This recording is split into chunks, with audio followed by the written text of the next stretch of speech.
نحمدہ ونصلی علی رسولہ الکریم اما بعد اعوذ باللہ من الشیطان الرجیم بسم اللہ الرحمن الرحیم یا ایھا الذین آمنوا اتقوا اللہ حق تقاتہ ولا تموتن الا وانتم مسلمون صدق اللہ العظیم وصدق رسولہ النبی الامین الکریم ونحن علی ذلک لمن الشاہدین والشاکرین والحمد للہ رب العالمین۔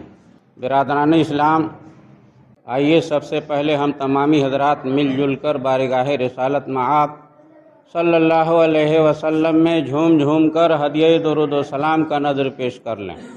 پڑھیے بآواز بلند، اللہم صلی علی سیدنا و مولانا و مولانا محمد معدن الجود والکرم منبع العلم والحلم والحکم صلو علیہ صلاۃ و سلاما علیک یا رسول اللہ۔ حصول برکت کے لیے پھر پڑھیے صلی اللہ علی النبی الامی وآلہ صلی اللہ علیہ وسلم صلاۃ و سلاما علیک یا رسول اللہ۔ میں نے آپ حضرات کے سامنے خطبہ مسنونہ کے بعد قرآن مقدس کی ایک آیت کریمہ کی تلاوت کا شرف حاصل کیا ہے۔ رب تبارک و تعالی ارشاد فرماتا ہے، یا ایھا الذین آمنوا اتقوا اللہ حق تقاتہ ولا تموتن الا وانتم مسلمون۔ اے ایمان والو، اللہ سے ڈرو جیسا کہ اس سے ڈرنے کا حق ہے، اور نہ مرو مگر مسلمان ہو کر۔ اللہ سے ڈرو جیسا کہ اس سے ڈرنے کا حق ہے، یعنی اس طرح ڈرو کہ کوئی کسر باقی نہ رہ جائے۔ مثال کے طور پر ہم ایک دوسرے سے کہتے ہیں کہ کپڑا ایسا دھو جیسا کہ دھونے کا حق ہے، یعنی خوب اچھی طرح کپڑا صاف ہو جائے۔ جھاڑو ایسا دو جیسا کہ جھاڑو دینے کا حق ہے، یعنی اس قدر صاف ستھرے طریقے سے جھاڑو دو کہ گرد و غبار کوئی بھی تنکا باقی نہ رہے۔ تو کسی کام کو پورے طور پر کرنے کے لیے یہ طریقہ ہے کہ ہم ایک دوسرے سے کہتے ہیں کہ بھائی یہ کام ایسا کرو جیسا کہ کرنے کا حق ہے۔ اور ماڈرن مثال بھی سن لیجئے، بھائی داڑھی ایسا بناؤ جیسا کہ داڑھی بنانے کا حق ہے، یعنی چہرے پر ایک بال بھی نہ رہے، بالکل صفا چٹ۔ اسی طریقے سے اللہ تبارک و تعالیٰ نے ارشاد فرمایا کہ یا ایھا الذین آمنوا اتقوا اللہ حق تقاتہ ولا تموتن الا وانتم مسلمون۔ اے ایمان والو، اللہ سے ایسا ڈرو جیسا کہ ڈرنے کا حق ہے، اور نہ مرو مگر مسلمان ہو کر، یعنی کامل طور پر ڈرو، مکمل طریقے سے ڈر جاؤ کہ کوئی کسر باقی نہ رہے تمہارے ڈرنے میں، اللہ کا خوف کرنے میں۔ جب یہ آیت کریمہ نازل ہوئی تو بعض صحابہ حضور نبی کریم صلی اللہ علیہ وسلم کی بارگاہ ناز میں حاضر ہوئے، عرض کیا کہ یا رسول اللہ صلی اللہ علیہ وسلم، ہم ناتواں انسان ہیں، اللہ سے اتنا ڈریں جیسا کہ ڈرنے کا حق ہے، یہ ہم سے نہیں ہو سکے گا۔ اللہ تبارک و تعالیٰ کی شان بہت ہی بلند ہے، تو اس کے شایان شان ہم ایسا ڈریں جیسا کہ ڈرنے کا حق ہے، ہم اس کی طاقت نہیں رکھتے، ہم اس کی استطاعت نہیں رکھتے کہ ہم اس سے ڈرنے کا حق ادا کر سکیں۔ جب صحابہ نے حضور نبی کریم صلی اللہ علیہ وسلم کی بارگاہ ناز میں یہ عرض کیا تو فوراً ایک دوسری آیت کریمہ نازل ہو گئی، فاتقوا اللہ ما استطعتم۔ اللہ سے ڈرو جہاں تک ہو سکے، یعنی اللہ تبارک و تعالیٰ نے اپنے خوف میں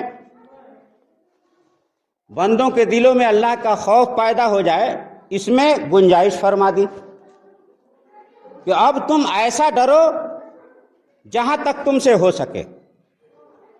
اب گنجائش ہو گئی تو اللہ تبارک و تعالیٰ یہی ارشاد فرماتا ہے کہ یا ایھا الذین آمنوا اتقوا اللہ حق تقاتہ ولا تموتن الا وانتم مسلمون۔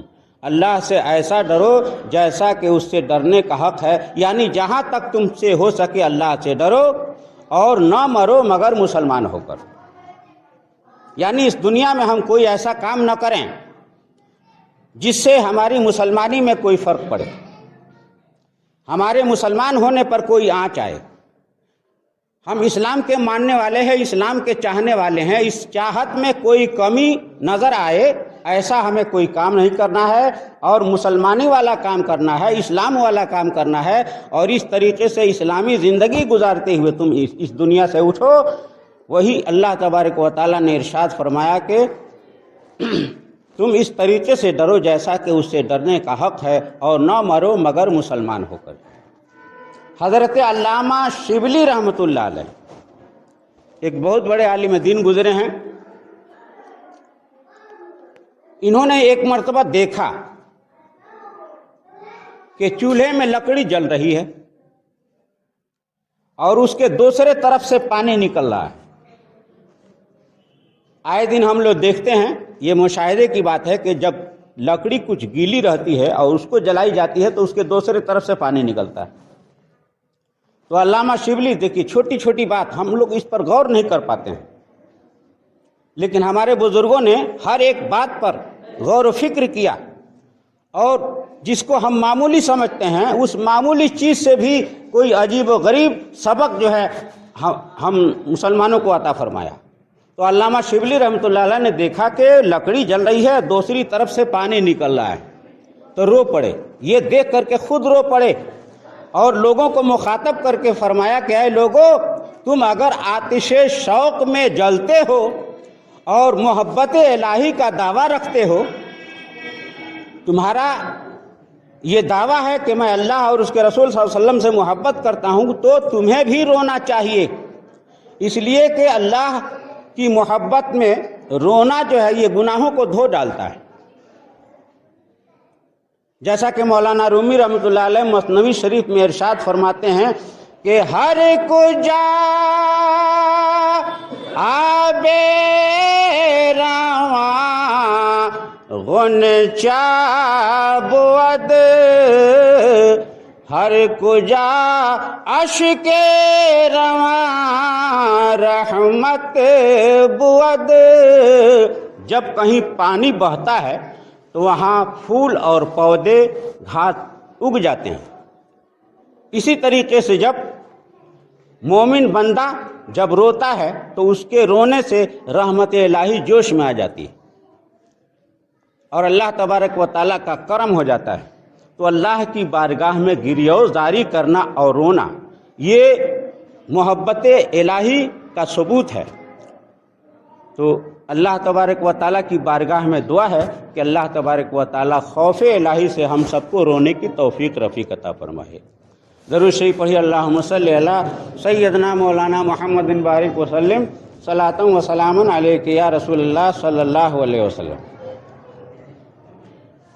قرآن مقدس میں ایک مقام پر اللہ تبارک و تعالیٰ ارشاد فرماتا ہے کہ وَأَمَّا مَنْ خَافَ مَقَامَ رَبِّهِ وَنَهَى النَّفْسَ عَنِ الْهَوَىٰ فَإِنَّ الْجَنَّةَ هِيَ الْمَأْوَىٰ۔ جو شخص اپنے رب کے حضور کھڑے ہونے سے ڈر گیا اور اپنے نفس کو خواہشوں سے روک لیا تو اس کا ٹھکانہ جنت ہے۔ اللہ کی بارگاہ میں ہم ڈر جائیں اور اس کی عبادت کے لیے کھڑے ہو جائیں، اس کے حضور حاضر ہو جائیں اور اپنے نفس کو گناہوں سے روک لیں، تو ایسے آدمی کے لیے اللہ تبارک و تعالیٰ ارشاد فرماتا ہے کہ اسی کا مقام جنت ہے، اس کا ٹھکانہ جنت میں ہے۔ تو اس دنیا میں ہم مسلمان ہیں اور مسلمان ہونے کی حیثیت سے ہمارا یہ ماننا ہے، بلکہ یہی حق اور سچ ہے کہ مسلمان کی مکمل زندگی آزمائشوں کی زندگی ہے۔ ہم اس دنیا میں عیش و عشرت کے لیے نہیں آئے ہیں، کھیل تماشا کرنے کے لیے نہیں آئے ہیں، بلکہ ہم آزمائشوں سے گزر کر کے اپنے اعمال کو اچھا بنا کر کے رب کی بارگاہ میں حاضر ہونے کے لیے آئے ہیں۔ جب ہمارے اعمال اچھے ہوں گے تو اس کا نتیجہ محشر کے دن، حشر کے دن وہی نتیجہ سامنے آئے گا۔ ایک ہندو بزاز تھا، کپڑا بیچنے والے کو بزاز کہا جاتا ہے۔ تو ہندو بزاز جو ہے، آدمی جیسا کام کرتا ہے، جیسا ماحول ہوتا ہے، اس کا انجام بھی ویسا ہی ہوتا ہے۔ تو کپڑا بیچنے کا کاروبار کرتا تھا۔ رات کو اس کی دھرم پتنی نے یعنی اس کی بیوی نے رات کو چرچر کی آواز سنی، سو رہی تھی اور سوتے ہی میں اس نے چرچر کی آواز سنی اور فوراً آنکھ کھل گئی، تو اپنے شوہر کی طرف دیکھا چاروں طرف، تو کیا دیکھا کہ وہ بذات جو کپڑے کا دکاندار تھا وہ اپنی دھوتی کو پھاڑ کر کے ایک ٹکڑا داہنے ہاتھ میں اور دوسرا ٹکڑا بائیں ہاتھ میں لے کر کے ہکا بکا کھڑا ہے۔ تو بیوی نے کہا کہ مہاراج یہ کیا معاملہ ہے، یہ کیا چیز ہے؟ تو اس بذات نے کہا کہ بیگم کیا کروں، عجیب بات ہے، میں نے خواب دیکھا ہے کہ میرے دکان پر ایک خریدار آیا اور اس نے دھوتی مانگی، تو میں نے تھان میں سے دھوتی پھاڑ کر دیا، اور جیسے ہی پھاڑ کر کے دیا میری آنکھ بھی کھل گئی، تو کیا دیکھ رہا ہوں کہ میں نے اپنے ہی دھوتی کو پھاڑ دیا۔ تو کہنے کا مطلب یہ ہے کہ یہ دنیا خواب کے مثل ہے، اس دنیا میں ہم جیسا کریں گے ویسا ہی قیامت کے دن اس کا اثر ہوگا۔ تو میرے محترم بزرگوں اور دوستو، اللہ تبارک و تعالیٰ نے اس آیت کریمہ میں یہی فرمایا ہے کہ یا ایھا الذین آمنوا اتقوا اللہ حق تقاتہ ولا تموتن الا وانتم مسلمون، اے ایمان والو اللہ سے ڈرو جیسا کہ ڈرنے کا حق ہے، اور نہ مرنا مگر مسلمان ہو کر کے، یعنی ہم جو کچھ بھی کریں اسلامی طریقے سے اللہ کا خوف کھاتے ہوئے ہم اپنی زندگی کو اس آزمائش سے نکالنے کی کوشش کریں، تاکہ ہمارا انجام بھی قیامت کے دن اچھا ہوگا اور اللہ تبارک و تعالی ہماری مغفرت فرما دے گا۔ اللہ تبارک و تعالیٰ کی بارگاہ میں دعا ہے کہ اللہ تبارک و تعالیٰ ہم سب کو اعمال صالحہ کی توفیق عطا فرمائے اور ہم سب کا ایمان پر خاتمہ نصیب کرے، آمین ثم آمین، بجاہ سید المرسلین صلی اللہ تعالی علیہ وسلم۔ استغفر اللہ ربی من کل ذنب و اتوب الیہ۔